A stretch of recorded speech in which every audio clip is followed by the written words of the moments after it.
allow us to teach and educate our children about how to spot signs of human trafficking, how to interact, what happens if they're involved in that type of particular undesired situation or behavior that they're confronted with. And it allows us to scaffold and train professional development, provide professional development to our employees within our school district so they can continue to be life coaches and role models to our youth within this organization. And we do this in K-5. While we don't use the terminology of human trafficking, we take sound decisions to be able to leverage curriculums to give our children an opportunity to understand self-awareness in K-5, to be able to look at shared responsibilities, how to find an adult, how to be able to spot red flags. And that curriculum does a really nice job of helping our children make sound decisions. And at the same time, we do a lot with 612. In 612, we use Teen Safety Matters Most. And that, once again, is all about awareness and interactive and that continuity with our children to allow them to talk about sex trafficking, sexual assaults, and be mindful about the physical and emotional drain that human trafficking engages with them, and help them being able to navigate through the digital abuse that may, or emotional, physical abuse that may take place during such undesired behaviors. We do a really nice job, though, scaffolding this instruction, and that content is continuously be appropriate along the way. And as you know, in 2019, the Department of Education required that school districts take this active role in educating our youth on human trafficking. And we continue to do a really nice job in the 9th grade. We have our team members here today, and Ashley does an awesome job making certain that HOPE is all about health opportunities through physical education, and that is our selected curriculum to be able to further educate our students, especially in the 9th grade, where every 9th grader goes into an in-depth process with understanding human trafficking and recognizing warning signs and being able to link the resources that we have internally and externally within our schools and also in our community. But overall, we have to say that this is a coordinated effort. It must be one that the school district links our arms with the sheriff department in this community. This partnership we have created a powerful PSA to continue to educate this movement, to talk about the importance of human trafficking. We will share this information in this PSA that's, we're thankful for the sheriff being actively enrolled and involved in this process. It'll be exposed to every one of our middle school and high school students along the way. And at the same time, we will use this in our morning shows in our schools, and then we'll continue to put this on every social media platform that we have to have that further education and make certain that it's a priority within our school district. But I got to tell you, through this professional development, through this initiatives that we've had in our school district, we've had teachers that have opposed and being able to oppose human trafficking and save the lives of some of our youth to date. And they've used and leveraged the professional development that we have extended to them to be able to help and further continue to fight and protect our students along the way. And I've got to say, my hat's off to every one of our educators, hats off to every one of our teachers, our support staff, our leaders, our law enforcement who continue to fight human trafficking and continue to show the importance within our community. So, once again, I cannot thank the sheriff enough for what he continues to do to be a role model for everyone within this community. But at the same time, we have a school board that stands committed to further protect this community, further protect the 220,000 students that we serve every single day. And here today we have our board chair who's done a really nice job, and that is Miss Lynn Gray, and I'll ask her to come up to speak a little bit as well. Ms. Gray.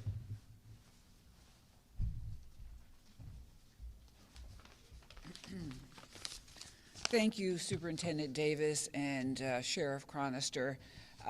In unison, it is important that we do face the reality of keeping our students safe as much as possible. I want to thank our wonderful partners here at the Sheriff's Office, our superintendent, as well as the teachers and staff for coming together. In this effort that we are facing, we are protecting our community from human trafficking.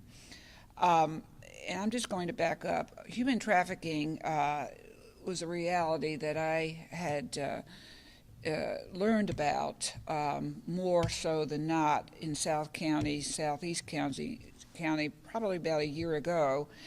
And It's a horrible crime, and many of our students are walking to school on roads that are without sidewalks, without any guardians, and all the other situations that keep our kids or put our kids very much at risk.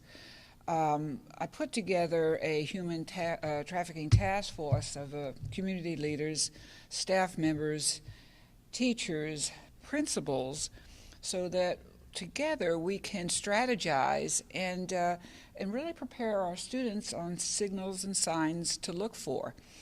I also want to say that the help that I received, the guidance and the intellect of our PE supervisor, Ashley Capucci, has done an enormous amount of work in the curriculum from the state to teach and prepare our teachers and principals to fight this malady of sex trafficking and human trafficking.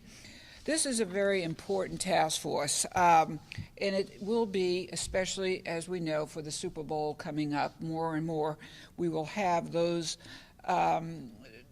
folks coming into town with nefarious, perhaps, ideas for our kids.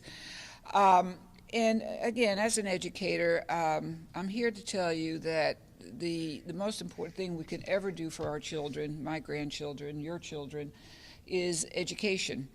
And that is their tools. That's what we can arm our kids with so they can be safe. We know that our teachers, thank you, Superintendent Davis, for providing an appropriate curriculum so that the delivery of instruction is right on, and that our teachers are prepared with the right verbiage and the right tools and the right resources and the affiliations with our school counselors, our social workers, our school psychologists to help these children see the right path for them to hopefully avoid these little traps or big traps, especially on the cell phones and sexting. We also are working on more, as Superintendent Davis said, more developmental training for our teachers. And again, I think that the more we talk about things that we never used to talk about, the more awareness that we'll all have, and the more we can protect our children as the days go on. And I just want to thank again our superintendent for taking up this particular urgent message. And certainly want to say that our Sheriff Cronister, has always been a fine partner in helping keeping our students, our staff, and our entire educational positions safe from harm. Thank you very much. Oh, and now comes Sheriff Chad Cronister.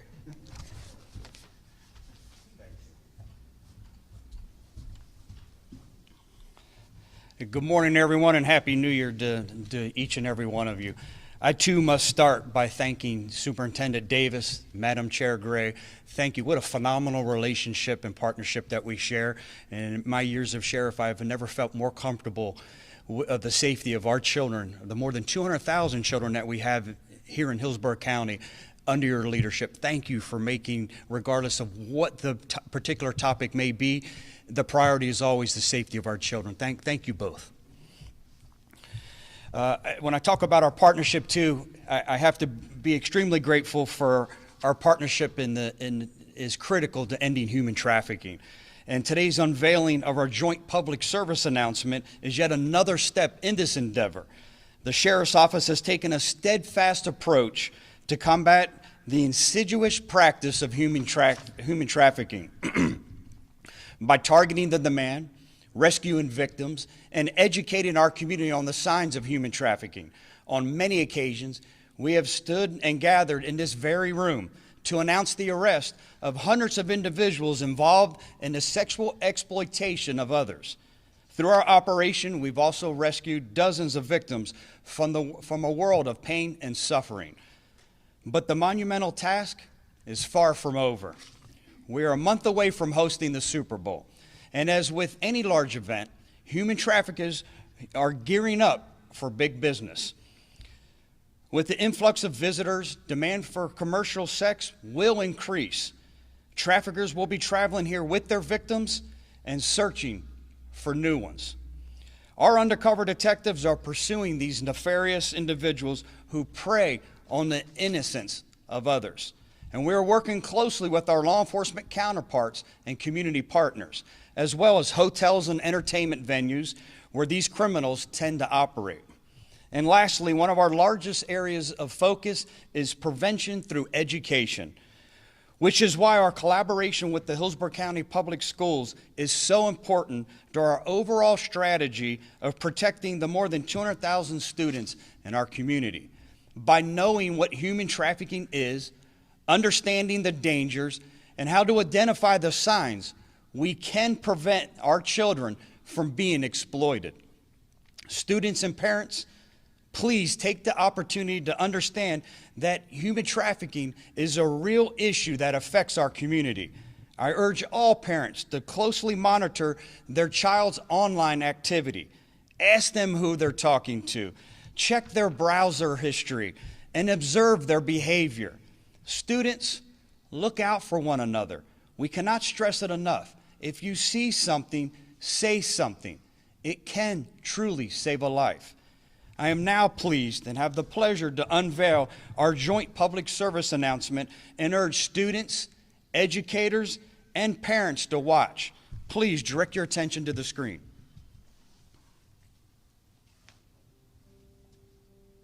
He's the only person who loves me. He gives me gifts, money, anything I want. How could someone who treats me better than my own family be so bad? They make me feel beautiful and confident instead of alone and depressed. 37.6%. That's how many high school students in Hillsborough County schools admit that feeling sad or hopeless. I'm Madison Davis, Hillsborough County Superintendent of Schools. And I'm Hillsborough County Sheriff Chad Cronister. Feeling down can be a social cue that human traffickers and child predators look for in their young victims. Human trafficking is an issue that is unfortunately very prevalent here in Florida. Traffickers can be adults or even older teens who target someone much younger, seeking them out on social media or even in stores or in our schools. That's why we're teaming up to get this message out. We need you to be our first line of defense against human traffickers. By speaking up, you can help protect your classmates. What does a human trafficking victim look like? They avoid authority figures like teachers, principals, and especially law enforcement officers. Students may miss school frequently or appear tired when they're in class. They often hang out with people who are older and can supply them with drugs, alcohol, things they can't afford. There's no stereotypes. Victims can come from low-income or wealthy homes. So it's important to pay attention to a change in any classmate's behavior, even someone you wouldn't suspect. If you think one of your friends is a victim of human trafficking or that you are being taken advantage of, please know there is help. Find a teacher you trust. Go to the office. Ask for a member of Student Services team. You can also call the National Human Trafficking Hotline at 1-888-373-7888.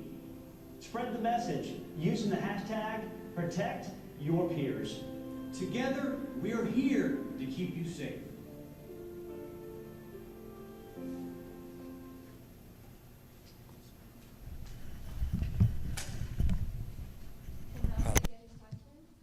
Thank you. You stole my line. At this time, any of the three of us will be glad to take any questions. And on behalf of Superintendent Davis and Madam Chair Gray, let me thank everyone who was involved in manufacturing that PSA. Wonderful job. Thanks for making such an impactful and profound public service announcement. Can we answer any questions at this time? Maybe you could go over again a little bit about what you're doing ahead of the Super Bowl, kind of as a law enforcement agency and even as a school system to try to prevent this, just, measures you're taking. Sure. How seriously you're taking it. 100%. We're certainly responsible for the enforcement component, and we'll continue to make that a priority here at the office and have for the last little over 2 years. But an even larger component is prevention. We're meeting with Uber drivers. We're meeting with the hospitality industry, the adult entertainment industry. Everyone we can. Airport. We're educating county employees, airport employees, anyone who may come into contact with a victim to be able to identify the signs of a victim, and then what would they do if they suspect someone being a victim of human trafficking. So working on that. That's why this is such an important part of it. We know that a lot of these kids, unlike the movies with adults being transported here from all over around the world, it's happening right here. It's step parents, it's boyfriends. Now we're starting to see some of it even where it's gang members, seeing how profitable that it is. Where we've identified also some areas where people have timed out, children are timed out from the foster care program. And now where do they go? So here's this person promising them the world. They're going to give them that comfort, that security, get them addicted to drugs, feed that drug habit, whatever it may be, and they're turning to them. So to answer your question, is prevention. Certainly a big part of it is prevention as we prepare for the Super Bowl, and that's why this is such a big part of it. These human trafficking victims, they're going to school. They may not be the best students, but they're going to school. And that's why this public service announcement is so important, because an educator, a staff member, or a fellow student can identify one of these signs and go talk to someone they trust and save a life. And you are very concerned that it is going to be, like you say, school-aged children. 100%. A lot of the operations that we've been doing, our sexual exploitation that we do online when our undercover go online, I'm always ecstatic with the numbers that they get, but then I'm also very bothered by the numbers that they get and the people that we arrest by going online and posing as a young child, as a minor, to see the overwhelming response in the Tampa Bay area who want to have sex and acts that I can't even begin to describe with these young children. It's a real problem. The superintendent did that good of a job, right? Anything else? Thank you, everyone. Stay safe.